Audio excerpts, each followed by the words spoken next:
অবাধ জ্ঞানের ভাণ্ডার ভারতাত্মা রবীন্দ্রনাথ ঠাকুর ছিলেন পৃথিবীর বিস্ময়। অনেক কথা যাও যে বলে, কোনো কথা না বলে তোমার ভাষা বোঝার আশা দিয়েছি জলাঞ্জলি। শান্ত সমুদ্রের উপর দিয়ে ভেসে চলা জাহাজের প্রথম শ্রেণীর কেবিনে লেখালেখিতে ব্যস্ত এক শুভ্রকেশ সৌম্য বৃদ্ধ।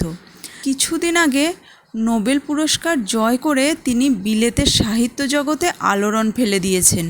বৃদ্ধের বয়স 64, কিন্তু তার লেখনী বারবার থেমে যাচ্ছে 3 বছরের ছোট্ট এক বালিকার অনর্গল আধো আধো কথায়।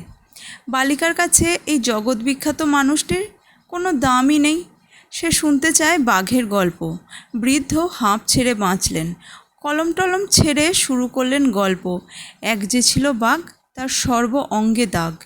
রবীন্দ্রনাথ ঠাকুরের ছেলে রথীন্দ্রনাথ এবং বৌমা প্রতিমা দেবী একটি বাচ্চা মেয়েকে দত্তক নিলেন 1922 সালে।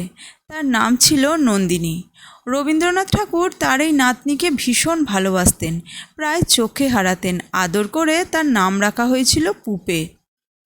ফরাসি ভাষায় পুপে কথার মানে হলো পুতুল। এই পুপেকে উদ্দেশ্য করে তিনি একটি কবিতা লিখেছিলেন, ঠাকুরদাদার ছুটি।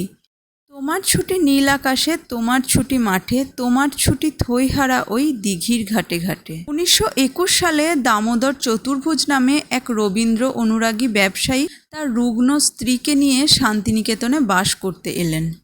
তাদের ঘরে এসেছে ডল পুতুলের মতো ছোট্ট ফুটফুটে এক মেয়ে। শান্তিনিকেতন আশ্রমবাসীদের কাছে মিষ্টি দেখতে এই কন্যাটি ছিল সকলের আদরের পুতুল।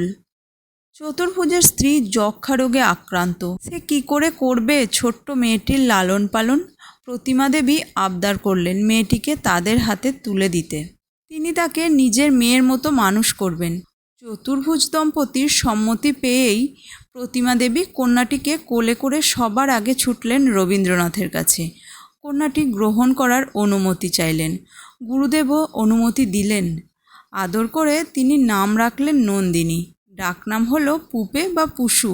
পুপে নামটি রবীন্দ্রনাথের ফরাসি বন্ধু আন্দ্রে কার্পেলেসের দেওয়া। তিনি তখন শান্তিনিকেতনে। ফরাসিতে পুপে কথার অর্থ পুতুল। এছাড়াও তার আরও যে কত ডাকনাম, পুপু, পুপসি, রূপসী, লালা, নামের যেন অন্ত নেই। রবীন্দ্রনাথ তার ছোট্ট নতুন নাতনিটিকে অসম্ভব ভালোবাসতেন।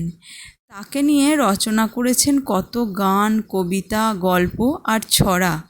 পুপে রবীন্দ্রনাথের কর্মমুখর ব্যস্ত জীবনের এক মধুর অধ্যায়।